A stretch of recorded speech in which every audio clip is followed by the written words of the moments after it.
ভয় পরে জমাইতেছে পালা। এই এই খারাপ না আর যেতেছস কেন? দেখছো বসু মিয়া আমার পোলাটার কাম, আরে বাড়িতে পাঠাইছি একটা কাম দিয়া দেন বাড়িতেই থাকে, এটা না কইরা ও হেনা লুডো খেলতেছে।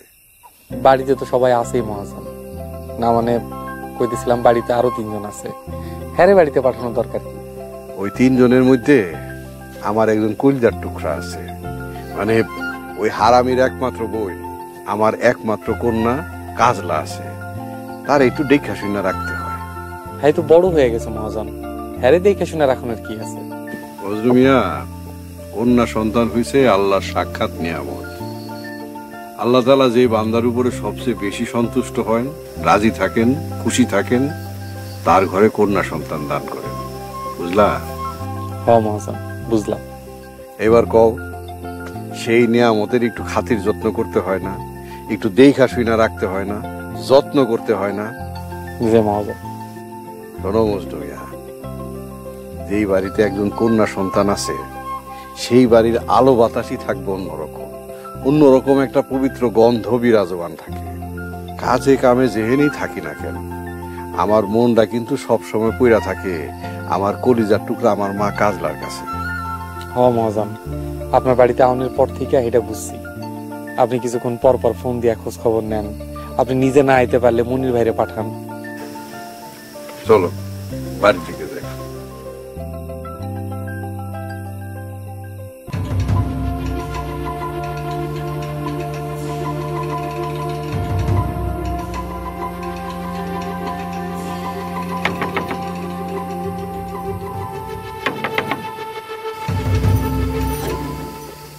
কি ব্যাপার, আজকে আমার জানলা বন্ধ করে রাখছেন কেন? ডরাইতেছেন?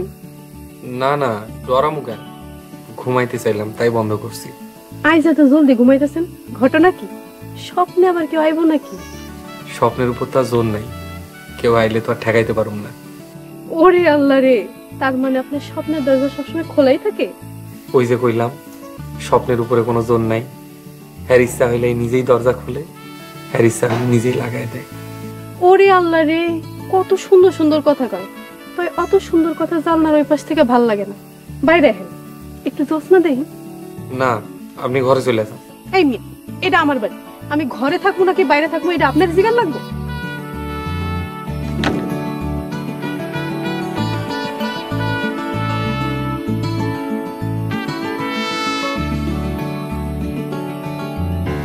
কি আবার আইছেন কেন? খুব তো তেজ দেহে মুখের উপর জানাটা লাগাই দিলে, এখন কি আইছেন দরদ দেখাইতে? আজ কি হয়েছে আপনার? ওমা, আমার আবার কি হইব? এই যে এত রাতে আবার এখানে এসে দাঁড়ায় আছেন। শোনেন, আমার মন চাইছে তাই, আর আমার মন যা চায় সবসময় তো তা করতে পারি না, তাই মাঝে মধ্যে হেনায় খারাই। অহন কি এটাও পারুম না? পারবেন না কেন? অবশ্যই পারবেন, কিন্তু আমার এখানে না থাকাটাই ভালো। ওমা, এত রাতে আমি একলা একটা মাইয়া এনে খারাই থাকবো, আমি ডর করবো না বুঝি? যদি আমার ভূতে ধরে নিয়ে যায়? কেন, আমি জানলা খোলার আগে আপনি একলা ছিলেন না? হাসিলাম, কিন্তু তখন তো মনে মনে ভাইবার ইসলাম আপনি আইবেন, এর জন্য ডর করে নাই। আমার না ভালো মনে হইতেছে না, আপনি ঘরে যান। শোনেন, আপনার একখান কথা কই। আবার কি কথা? আপনার ডর কমানোর কথা। আমারে ভুল বুঝেন না, আমি মনে কোনো খারাপ উদ্দেশ্য নিয়ে নাহি নাই। আসলে আমার কথা কর কেউ নাই তো, দিনের বেলায় আমার বাড়ির দ্বারে কেউ ঘেসে না। ছোটবেলায় যখন স্কুলে যেতাম আব্বা জানে দিয়েই তো, আর ভাইজান আসার সময় নিয়েই তো, মা ক্লাসরুমের সামনে বসে থাকতো, আর এইভাবেই গেছে আমার স্কুল কলেজের জীবন। আপনার আব্বা আপনারা হারাইতে চায় না, তাই এমন চোখে চোখে রাখে, এইটাই তো তার ভালোবাসা। আপনি কি জানেন, বেশি ভালোবাসা একসময় বিষের মতো লাগে। হ, এইটা অবশ্য ঠিক কইছেন, মহাজনের ভালোবাসাটা বাড়াবাড়ি পর্যায়ে গেছে। আচ্ছা কথা বন্ধু, মহাজনের আপনাদের তো হারানোর ভয় কেন? খালি একটু পর পর কয় আমার কলিজার টুকরা মা। আমার আব্বাজানের আসল কলিজার টুকরা ছিল আমার ফুপু। আব্বাজান কইতো ফুপু নাকি দেখতে পরীর মতো ছিল। ফুপু এখন কই? মইরা গেছে। মইরা যায় নাই, আমার ফুপু আসলে আত্মহত্যা করছে। কেন? একটা অমানুষকে ভালোবেসে বাড়ি থেকে চলে গেছিল, তারপর যখন ফিরাইলো তার লাশ। আব্বাজান সেই শোকে পাগলের মতো আছিল, নিজেরা সবসময় অপরাধী ভাবত, বারবার খালি কইতো ভুল আমারই হইছে।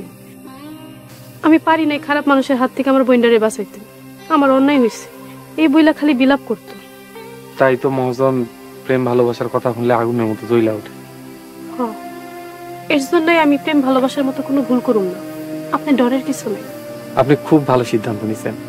সন্তানদের এত স্বার্থপর হইলে চলে না। আপনার প্রতি আপনার আব্বার ভালোবাসা দেখা তারে আমার সম্মান করতে মন চায়।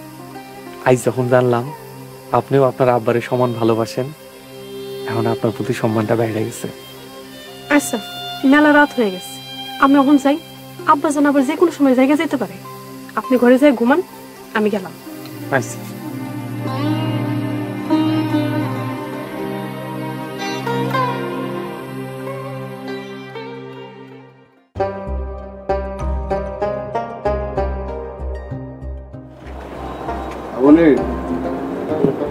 ওই প্যাকেটটাতে বুঝলো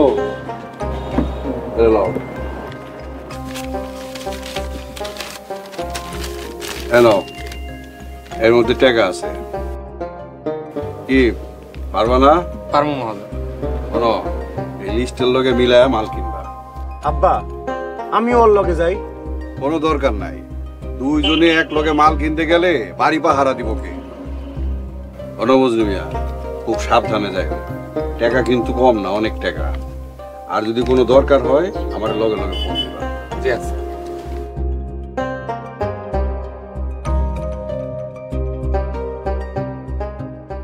আব্বা এতগুলো টাকা দিয়া ওরে একা পাঠানো ঠিক হইলো? তো কি করো, ব্যবসা ছাইরা দিব? তোমার দিয়া তো কোনো কামই হইল না। কারো না কারোর উপরে ভরসা করে দিয়ে ব্যবসা চালায় যাই দিব নাকি? কাপড় ডিপুটা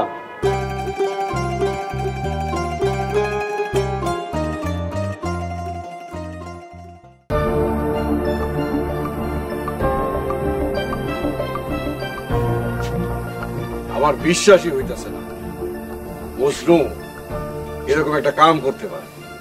করবই তো, নিজের পোলারে বিশ্বাস না কইরা 2 দিনের কর্মচারীরে বিশ্বাস কইরা এতগুলো টাকা দিয়া মাল কিনতে পাঠাইছে। আমি সব সময় কই তোর বাপ একটা আকাইমা মহাজন।